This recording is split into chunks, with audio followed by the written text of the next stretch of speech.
Oui, donc ce que je vous présente, c'est la partie centrale, l'assemblage du central solénoïde. Donc, je ne vais pas aller sur la fabrication de l'aimant, mais vraiment sur la partie assemblage.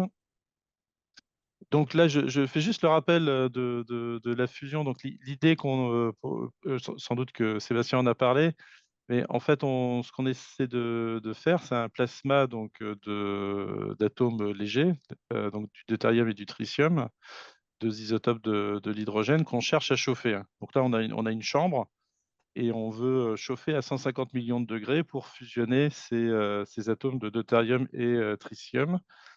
Et en fait, pour faire ça, il y a plusieurs méthodes de chauffage. Donc l'idée, c'est qu'on veut faire une sorte de claquage en deutérium-tritium. Donc on peut chauffer par effet Joule. Alors pour chauffer par effet Joule, il faut monter à des courants très intenses. Donc sur ITER, on vise 15 millions d'ampères. Donc le chauffage se fait en faisant circuler. Donc là, dans cette chambre, on a un plasma. Le plasma, c'est un gaz complètement ionisé, donc quelque part, c'est un conducteur. Et ce conducteur, en fait, si on pense en termes de transformateur, là, on a le secondaire du transformateur, donc on a une spire, et au centre, on va avoir le primaire qui va être multispire. Donc ce primaire de transformateur, c'est ce qu'on appelle le solénoïde central. Donc on va décharger, on va faire une variation de flux très importante au centre, ce qui va induire un courant dans le plasma.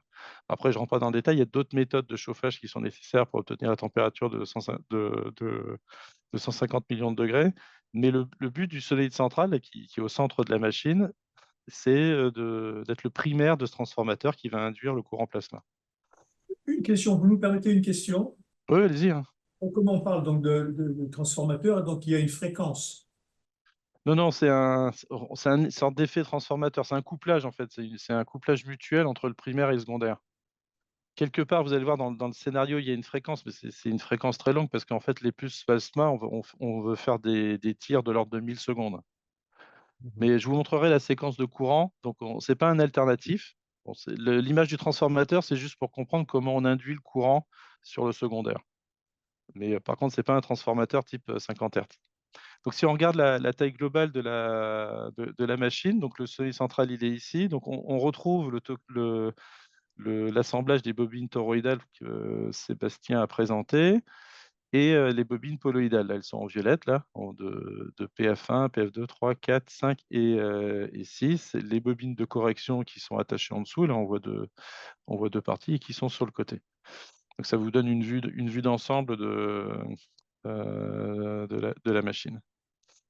Donc là, justement, pour en venir aux formes du courant, donc on veut induire un courant plasma. Donc l'échelle ici, elle est en millions d'ampères.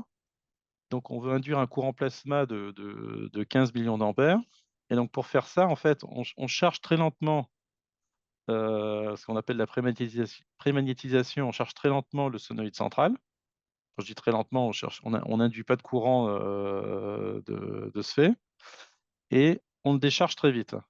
Et lors de la décharge, le courant du solénoïde central, qui est découpé en 6 modules, c'est pour ça que vous voyez CS1, CS2, CS3, L pour low et bas et U pour haut upper. Quand on le décharge, hop, on induit le courant dans le plasma. On atteint les 15 millions d'ampères. Donc, c'est lors de ce qu'on appelle ce plateau, c'est lors de ce plateau qu'on veut produire les réactions de fusion. Et en fait, comme il y a des pertes dans ce plateau, en fait, hop, pardon. Comme on a des pertes dans ce plateau, on est obligé de continuer à induire un peu de courant pour maintenir le courant dans le secondaire. Voilà, c'est à peu près l'image de fonctionnement du tokamak avec son solénoïde central. Donc le solénoïde central, lui, alors, on n'a pas un seul conducteur qui va générer 20 millions d'ampères. En fait, on a plusieurs tours de conducteurs et dans chaque conducteur, on a 45 ampères. Donc on a à peu près 500 tours. Et le champ crête sur l'aimant, il est de 13 Tesla pour le solénoïde central. Donc on est à peu près au même ordre de grandeur que pour les bobines TF. Et ce que je vous disais, les tensions de fonctionnement sont très élevées, hein. Alors c'est encore plus élevé que sur les TF. Donc là, nous, en tension de fonctionnement, on travaille le pulse qui a lieu ici, il génère à peu près 10 kilovolts sur la bobine. Donc ça fait des variations de courant qui sont très élevées. On parle de 5000 ampères par seconde, hein, la décharge. Et donc on a besoin d'isolement, de niveau d'isolation de 30 kilovolts parce qu'effectivement, il nous faut des marges entre la valeur d'isolation et le courant de fonctionnement. Alors un point très important sur le solide central, c'est que c'est comme on va faire plusieurs cycles plasma, fort heureusement avec ITER, on a la notion de fatigue. Donc ça, c'est très dimensionnant pour les systèmes mécaniques. Et le solide central, il a été dimensionné pour 60 000 pulses. Après, du point de vue poids, taille, un module fait 120 tonnes, on a 6 modules. Et avec toute sa structure que je vais vous montrer, on est l'ensemble du solide central fait 1000 tonnes pour une quinzaine de mètres de haut et un diamètre extérieur d'à peu près 4 mètres. Donc, pour essayer bien de résumer ce que vous nous avez dit, euh, vous commencez par faire passer un courant constant, enfin, continu, dans les bobines. Alors, on charge les bobines. Alors là, ce qu'il faut imaginer, c'est que là, je ne vous présente pas tout le scénario avec les autres bobines, mais là, les bobines de champ toroïdal sont en champ. En charge magnétique, donc il y passe un courant continu et Voilà. magnétique permanent généré par ces bobines.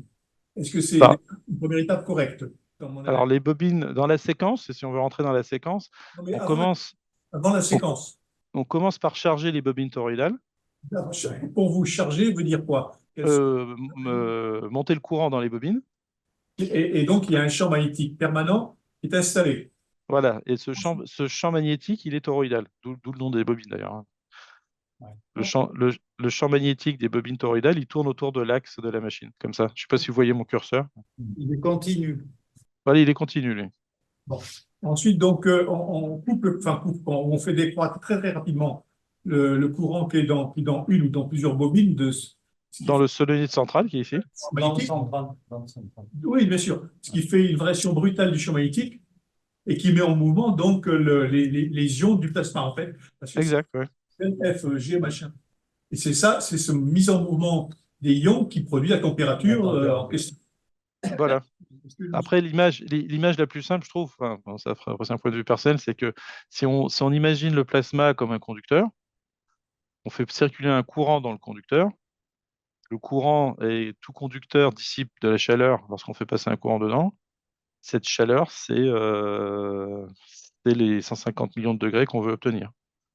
Voilà, c'est un peu pour ça que enfin, ça nous arrive souvent d'utiliser l'image du transformateur parce qu'on est Mais justement, être trompeux, cette image du transformateur, et il me semble qu'en fait, la variation brutale du champ magnétique qui est induite par la séquence provoque une force sur les ions, puisque ce sont des particules chargées, donc elles subissent le champ magnétique, elles se mettent en mouvement, et c'est ça le courant, c'est la mise en mouvement de ces particules. Oui, mais dans un conducteur, c'est la mise en mouvement des électrons à l'intérieur d'un réseau cristallin. Donc Il bon, s'agit. après, c'est juste, c'est juste une manière d'exprimer les choses. Parce que après, l'idée, effectivement, c'est que si on regarde ça du point de vue des particules en mouvement, puisqu'on n'a jamais parlé de confinement, voilà, c'est juste si on veut rentrer dans le sujet, hein. Si on veut parler de confinement, en fait, enfin, l'idée géniale du tokamak, en fait, elle est dans la conjonction du champ du toroïdal du tokamak. Vous voyez mon curseur là, qui tourne autour de l'axe. Et en fait, lorsqu'on induit ce courant dans la bobine, les 15 millions d'ampères vont créer elles-mêmes un champ. C'est un fort courant. Et le champ, ça va être le champ poloïdal. Donc le champ poloïdal, lui, il va tourner autour de l'axe du tore lui-même, si vous voyez mon curseur. Autour de la file électrique, tout simplement. Voilà, exactement. Et donc, en fait, si on ajoute ce champ poloïdal au champ toroïdal, on se retrouve avec une hélice. Et donc, les particules, en fait, sont piégées sur les lignes de champ. En fait, il y a un mouvement de gyration autour des lignes de champ. Ce qui fait qu'en fait, dans cette configuration, c'est vraiment le principe du tokamak pour faire la fusion, on a un autoconfinement. C'est-à-dire que les particules, quand on les chauffe, elles veulent s'échapper. Et en fait, il n'y a aucun matériau qui résiste à 150 millions de degrés, donc il faut le confiner. Donc, le principe, c'est qu'il c'est un système auto-stabilisant, c'est-à-dire que plus on monte le courant, plus le champ de confinement il est intense, et ce qui fait que ça va confiner les particules du plasma, là, les deutérium tritium, dans la zone qui est colorée là, sur cette image. Et en fait, le but du jeu, là, c'est d'avoir le moins de particules possible en fait, entre cette limite du plasma et l'enceinte, ce qu'on appelle l'enceinte à vide, donc, qui est protégée par des modules sur les parois, des blanquettes, hein. Et donc, c'est vraiment le principe du tokamak, c'est l'addition du champ poloïdal produit par la bobine, par le plasma lui-même et le toroïdal, qui autoconfine le plasma. C'est un peu l'image du transformateur qui est un petit peu fausse dans ce cas-là. Oui, oui. Enfin, après, c'est toujours, il faut donner des images, hein. Bon, Voilà. Parce que là, les deux champs viennent chauffer, en gros, en simplifiant le plasma, mais il n'y a pas d'interaction du primaire sur le secondaire comme dans un transformateur.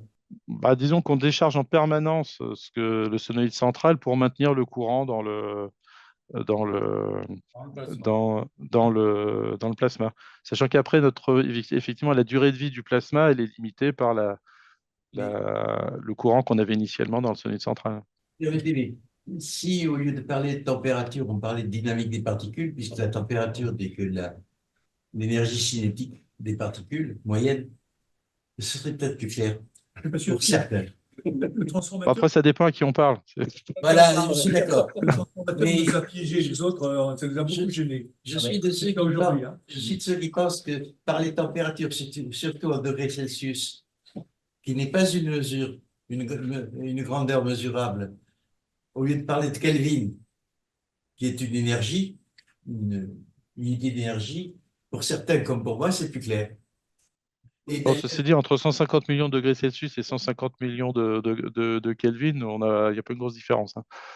mais toute la Non, question, non, non, mais je comprends. toute la question, si l'on veut faire de la communication vers le public, et je suis pas Voilà. communicationnel, moi, ou de la science. Et si vous voulez, si on passe à un autre accélérateur collisionneur qui est l'HC, alors là, on est à 1000 milliards, non, à 100 milliards Kelvin. Et si on passe au FCC, on est à 1000 milliards Kelvin. Ça n'a plus de sens à ce moment-là. Il vaut mieux parler de la vitesse des particules. Et l'avantage qu'on a là, c'est qu'on n'est pas relativiste. Donc là, on va revenir beaucoup plus terre à terre, dans le sens où je vais vous montrer comment il fait ce fameux sonoïde central. Donc, ce qu'on voit là, c'est la tour qu'on est en train de construire sur ITER. Donc, le sonoïde central, alors si je pars du bas, pour le construire, on est déjà obligé de se mettre sur une plateforme qui va pouvoir tenir la masse de 1000 tonnes qu'on va déposer dessus. Et ensuite, on va créer ce qui va être la base du solénoïde qui sera transférée ensuite dans le tokamak. Donc, c'est ce qu'on appelle ici les clés inférieures. Alors, je vais vous dire pourquoi on appelle ça des clés. Donc là, ici, c'est encore, si vous voyez ma souris, là, c'est encore l'outillage. Et là, on démarre vraiment sur le solénoïde central. Bon, sera peut-être plus, ouais, il sera plus visible sur cette vue, hein. Donc, on a les clés de blocage et ensuite, on empile les modules. Donc là, on va retrouver un peu les problématiques évoquées par Sébastien. On va se retrouver sur des questions de tolérance. C'est-à-dire que chacun de ces modules, il faut qu'on les positionne par rapport à un axe virtuel qu'on est en train de créer, l'axe de l'aimant qu'on est en train de créer, à plus ou moins 1 millimètre. Sachant qu'après, il va falloir l'insérer dans un trou qui est aussi un espace limité. Donc, à chaque fois qu'on monte ces modules, on est obligé, parce que les modules sont livrés tels que vous le voyez, donc là, ça fait 2 mètres de haut et à peu près 4 mètres de diamètre. Les modules sont livrés avec des terminaisons qui s'arrêtent ici, au niveau de mon curseur. Et séparément, on nous livre ce qu'on appelle des rallonges. Voilà, c'est des rallonges qui vont être tous arrivés en bas pour les 3 aimants inférieurs et arrivés en haut pour les 3 aimants supérieurs, qui après vont servir de connexion au système électrique. Donc, on ne peut pas transporter, parce que les aimants sont fabriqués aux États-Unis, on ne peut pas les transporter avec les rallonges attachées des États-Unis. Donc, en fait, elles sont livrées comme ça. Et ici, on fait les jonctions. Donc, à chaque fois qu'on monte un module, on est obligé de monter cette jonction, de le ranger dans le coche à plus ou moins 1 millimètre. Ensuite, on passe au deuxième, troisième, quatrième, cinquième. Ensuite, on installe une plaque de répartition des efforts et on installe les clés supérieures.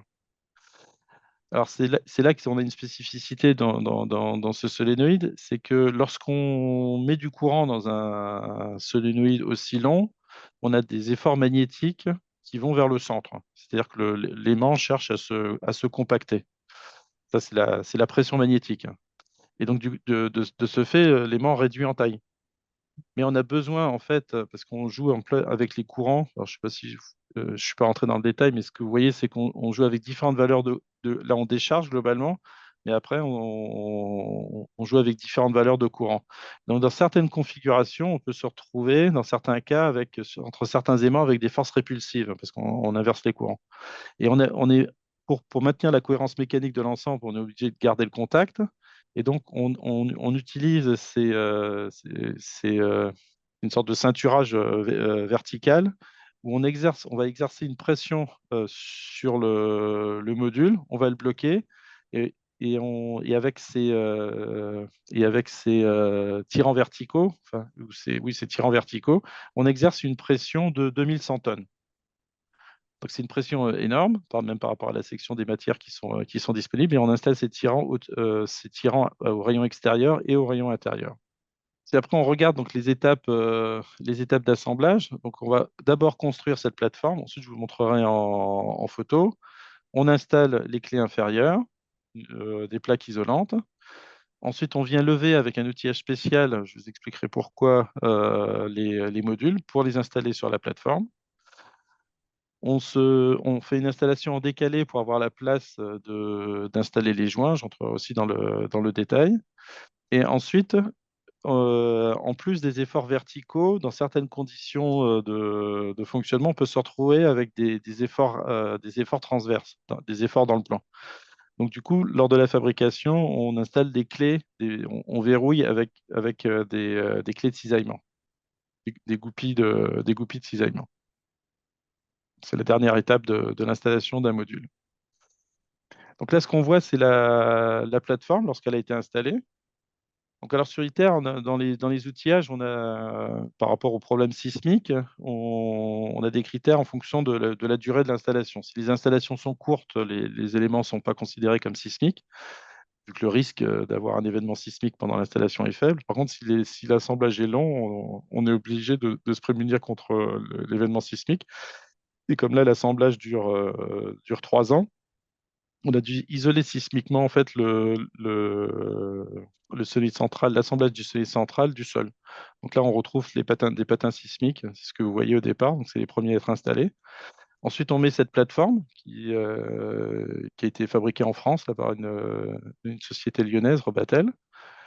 Et à la fin, une fois la pièce positionnée, on la met à niveau parce que c'est quand même notre base d'assemblage, donc il faut qu'elle soit la plus horizontale possible pour éviter de construire la pyramide, pour éviter de construire la tour de Pise.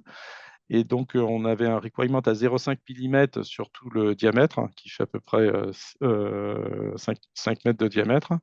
Et on a atteint 0,4 mm, sachant que la plateforme elle-même, elle a une surface qui est plane à 0,25 mm.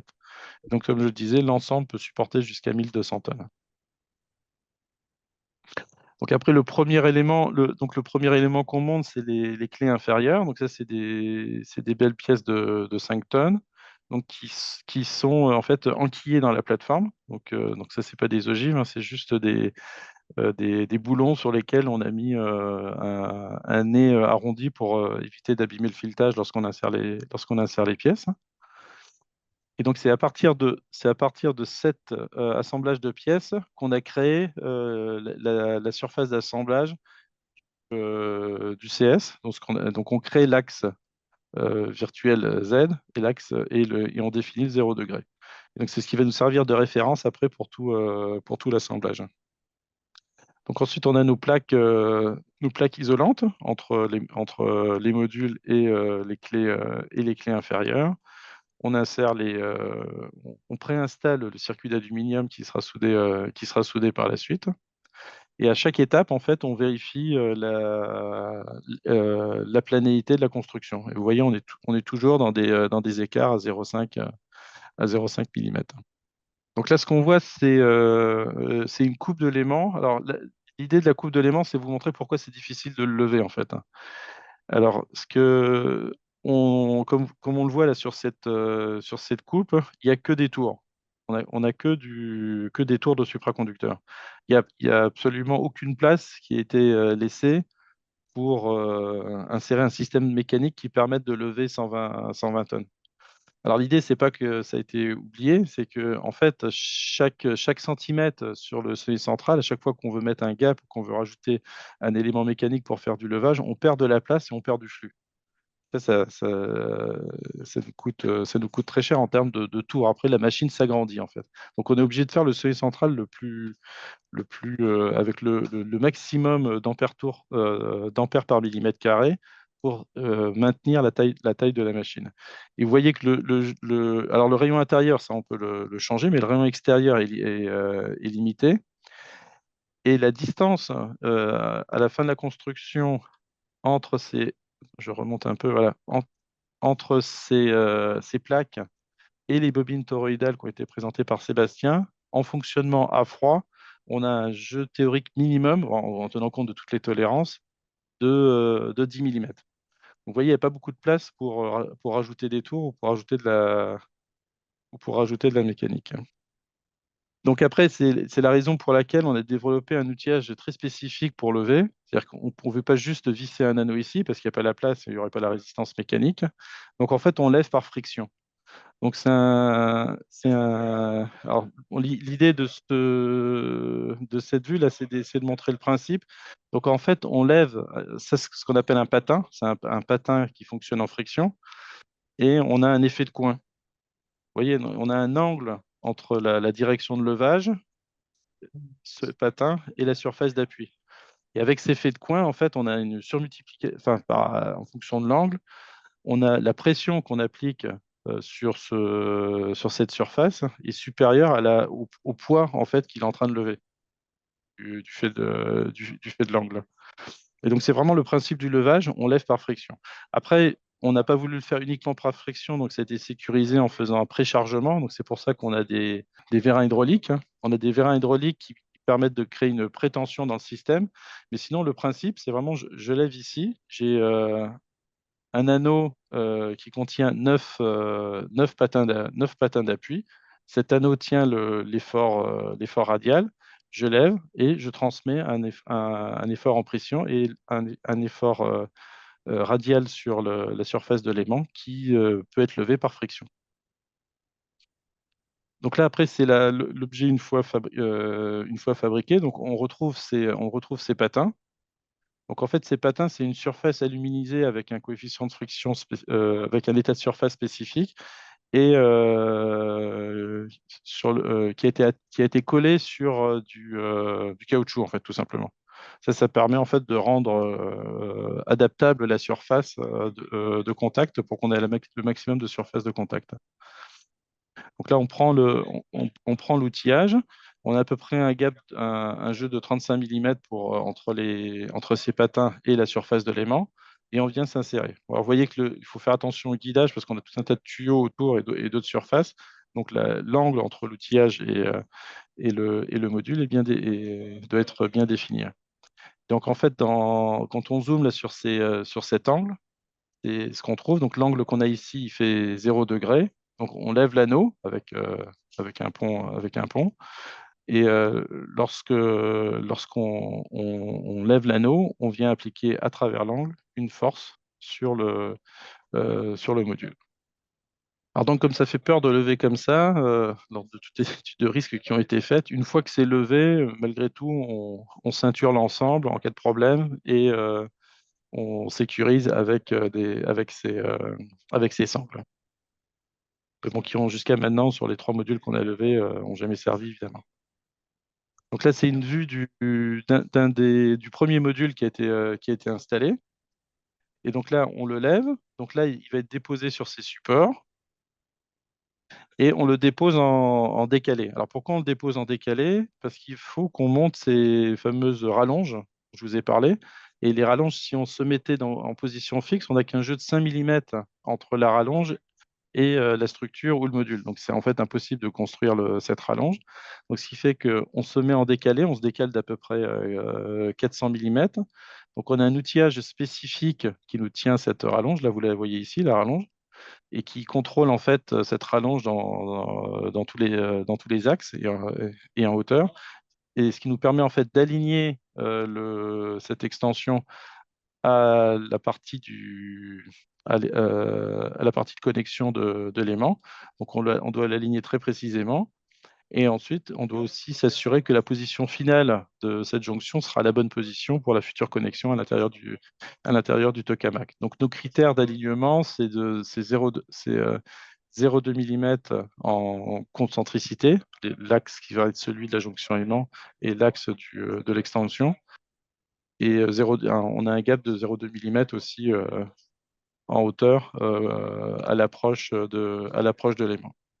Donc cette jonction, c'est la jonction la plus compacte qu'on ait développée sur ITER parce qu'on n'avait pas beaucoup de place. Donc vous voyez, on a alors ça c'est le morceau la partie qui vient de l'aimant, et ça c'est la partie qui vient du terminal. Donc ça fait à peu près 170 mm de haut. Ici aussi, on a 170 mm de haut. C'est une gaine en cuivre qui a été compactée sur le câble supraconducteur. Donc le côté, ensuite on a fait une argenture, c'est un dépôt d'argent, c'est pour favoriser le contact. Et ensuite, sur cette surface, on vient faire la connexion électrique. Donc en fait, ces barres en cuivre que vous voyez, c'est des barres sur lesquelles on a soudé un autre conducteur supraconducteur, qui vient du CERN d'ailleurs, hein, c'est un câble Rutherford. Et donc ce câble Rutherford est soudé sur cette barre en cuivre, et on a 4 éléments, on reconstitue un cercle, et la jonction entre les deux se fait avec du fil d'indium. Donc c'est pas soudé, c'est juste une compression mécanique avec un fil d'indium qui est entouré autour de ces terminaux. Donc ensuite, on referme l'ensemble avec des coquilles en inox, plus ces tubes en inox. Tout est soudé, et ensuite tout est isolé. Ce qui fait qu'à la fin, de l'extérieur, on dirait qu'on voit plus la jonction, c'est comme la continuité d'un conducteur. Donc ça, c'est vraiment une jonction extrêmement compacte, hein. On part d'un conducteur qui fait 36 mm et la jonction fait 60 mm à la fin. Il y a combien de jonctions par anneau? Il y a 2 jonctions par aimant et on a 6 aimants. Donc on en a 12 à faire au total comme ça. Par contre, dans ITER, on en a à peu près 300, hein. Si je comprends bien, avant d'être une prouesse de fusion nucléaire, c'est une extraordinaire prouesse de construction mécanique, de précision de construction mécanique et de supraconductivité. Ah oui, tout à fait. Enfin, après, on n'est pas rentré dans le détail de la production du supraconducteur. Donc là, on est sur des supraconducteurs type niobium-étain, donc c'est qui permet d'atteindre des champs des champs appliqués pour faire vraiment les utiliser à 12 Tesla. Le champ critique du niobium-étain, il est à 24 Tesla.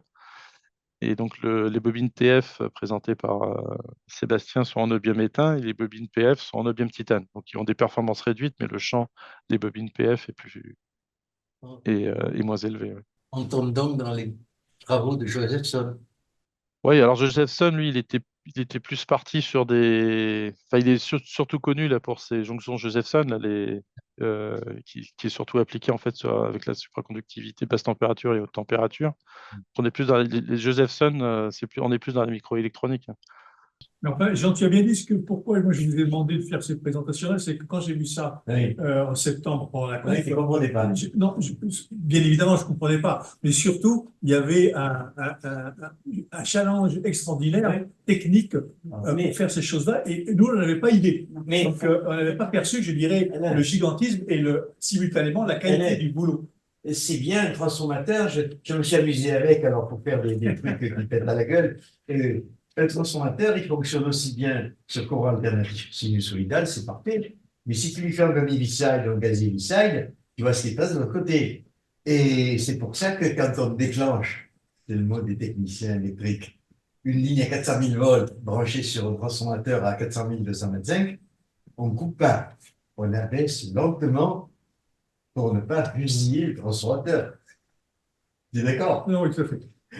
Donc, c'est ce côté technologique qu'on n'avait pas, nous, en tout cas, la clé, perçu encore. Sinon, de l'avoir vu comme ça la machine, mais derrière, il y avait vraiment, ça m'a paru susceptible d'être intéressant. C'est plein rapidement. Continuez, s'il vous plaît, parce que on vous interroge sans arrêt et vous allez sûrement un moment vous se péter. Hein. On est des curieux. Non, non, mais ça montre que vous êtes intéressé, donc ça fait plaisir, hein. Je vous en prie. Je vous en prie. Donc ensuite, donc alors ces joints, ils font une continuité électrique donc pour un courant de 45 000 ampères. Et une particularité donc, de ces aimants, c'est que le refroidissement hélium se fait à l'intérieur du câble lui-même. Donc c'est ce qu'on appelle un câble en conduit. Et donc en fait, par exemple, ce que vous voyez ici, le petit trou que vous voyez ici, c'est l'hélium va passer dans ce trou. Après, bon, le câble est un peu plus complexe parce qu'il y a de l'hélium qui se distribue à l'intérieur. Le côté important dans ma remarque, c'est que quand on ferme ces enceintes, c'est on ferme une enceinte hélium qui doit tenir 30 bars. C'est-à-dire qu'il y a les qualités de soudure à froid sont très importantes. Et donc, dès qu'on fait ces jonctions, en fait, on a des contrôles électriques, des contrôles d'étanchéité hélium et des contrôles d'isolation. C'est vraiment nos trois critères, hein. La partie électrique, la partie étanchéité hélium et isolation. Ce qu'on rappelait tout à l'heure quand on parlait des essais à 80 K. Alors pour la partie électrique, il est impossible de vérifier les performances d'une jonction électrique supraconductrice parce qu'on n'a pas la température. Donc le procédé qui a été employé pour vérifier ça, ce qui est un peu un procédé équivalent quand on ne peut pas contrôler des soudures, c'est que les opérateurs qui font ces jonctions, ils font une jonction factice en atelier qui elle va être testée à froid. Donc, à chaque fois qu'on fait ces jonctions, on vérifie avant que les opérateurs ils font un échantillon témoin, si je puis dire. Et donc voilà, c'est exactement ce que je voulais dire. C'est au niveau de la qualification, c'est l'importance de la qualification des opérateurs dans ces procédés-là, parce il est toujours très facile de faire ça en atelier, mais de transposer ça sur un chantier avec des opérateurs industriels, il faut vraiment avoir des procédés de fabrication qui sont résistants à toutes les erreurs possibles. Donc il y a énormément de contrôles lors de la fabrication, de contrôle dimensionnel, de tests d'étanchéité intermédiaire. Donc là, ce que vous voyez, c'est du ressuage. Ici, c'est du contrôle d'étanchéité hélium. Ici, vous voyez un contrôle ultrason de la soudure. Donc il y a énormément de contrôles lors de ces fabrications. Ensuite, on revient à ce fameux point d'alignement. Donc, alors, comment aligner à plus ou moins 1 millimètre ces éléments? Donc là, ce que vous voyez sur l'écran, on retrouve la base, là, parce que les clés de blocage inférieures qui créent l'axe virtuel. Et en fait, sur ces clés, on a installé deux systèmes de positionnement laser. Donc, dans le boîtier inférieur, là, on voit ici un zoom. Ici, en fait, ça c'est un laser qui tire sur une cible qui est au-dessus. Donc cette cible, ensuite, on a par une liaison sans fil, on voit le tir du laser sur cette cible. Et ensuite, on peut indiquer au pontonnier qui manœuvre le pont s'il faut aller plutôt à gauche, plutôt à droite pour positionner l'aimant. Donc on commence au départ, on commence à insérer ce pion de centrage dans ce carré de réglage. Et après, le positionnement fin, on ne le fait pas au pont parce que ce serait trop compliqué. On le fait avec ces petites vis. Alors, ça peut paraître curieux, mais finalement, avec ces petites vis, on arrive à déplacer 100 tonnes parce que l'élingage est très haut, hein. On a 20 mètres d'élingage. Donc, en fait, on peut quasiment pousser l'aimant à la main parce que l'élingage est très haut. Et donc, après, on a deux points de référence, hein, ce qui permet de complètement déterminer la position du module à l'atterrissage. Donc là, vraiment la grosse difficulté qu'on a sur le CS, c'est vraiment le manque de place. Donc là, c'est juste un exemple. C'est que, en fait, avant de monter, on fait une métrologie laser complète par scan et on fait un montage virtuel sur les pièces réelles scannées pour savoir si on n'a pas de collision. Parce qu'on on veut pas découvrir un problème au niveau au moment où on manœuvre les pièces au pont. On préfère le voir avant, quitte à corriger les pièces s'il y a besoin. Et donc là, c'est ce type de contrôle qu'on fait. Donc on fait ce qu'on appelle une survey laser. Et donc on scanne complètement le terminal qui a été assemblé avant de faire ce décalage de 400 mm pour centrer la pièce. Et donc le point critique sur le solide central, c'est le jeu qui nous reste en fait entre le terminal qui sort de la bobine et l'encoche dans lequel il faut installer le terminal. Donc on a un jeu nominal, de 5 mm, mais parfois avec les isolants, c'est pas facile de contrôler les épaisseurs d'isolant. On s'est retrouvé déjà jusqu'à un jeu théorique de 2 mm. Mais bon, le jeu théorique existait, hein, donc il était plus que théorique, donc ça n'a pas posé de problème au montage. Donc là, ce qu'on voit, c'est aussi un zoom sur les jeux qu'on a lorsqu'on monte les pièces. Alors on est très sensible au jeu parce que si lorsqu'on monte au pont, on a une pièce qu'on en déplace avec une inertie de 120 tonnes, si jamais on se met à toucher sur une des pièces fixes, forcément, on ne va pas abîmer l'aimant, mais on va abîmer la rallonge qui va se plier à l'endroit le plus faible, qui est juste à la sortie de l'aimant, et on risque de casser les isolants. C'est pour ça qu'on est très attentif lors des manœuvres à ne rien toucher avec ces extensions. Et donc, une fois que le module est positionné avec sa rallonge qui est soudée, donc on doit installer les clés de cisaillement. Donc, en fait, au départ, on a un contact avec 2 isolants, comme on le voit sur l'écran. Et donc, on a un outil spécial aussi qui a été développé avec un système une pièce de centrage pour percer l'époxy. Et ensuite, on installe ces clés de cisaillement. Et donc là, c'est une vue de l'empilage en octobre 2023. Donc en octobre 2023, alors début 2023, on a fait l'empilage du premier module. En octobre 2023, on a empilé le deuxième. Donc on voit ici, on est en décalé, donc on n'a pas encore fait la jonction qui va être ici. Et en avril, donc le mois dernier, on a mis le troisième. Donc là, la tour augmente. Donc à la fin, on se retrouve avec 15 mètres de haut, donc il faut de plus en plus de. On n'a pas mis d'ascenseur, malheureusement. Donc chaque fois qu'on doit aller manœuvrer, il faut qu'on monte tous ces étages. Et donc là, c'est le dernier module qui a été assemblé avec les jonctions orientées vers le bas. Donc le prochain module qu'on va assembler autour de novembre, il aura pour la première fois les jonctions vers le haut. Donc on découvrira sans doute de nouvelles choses à cette occasion.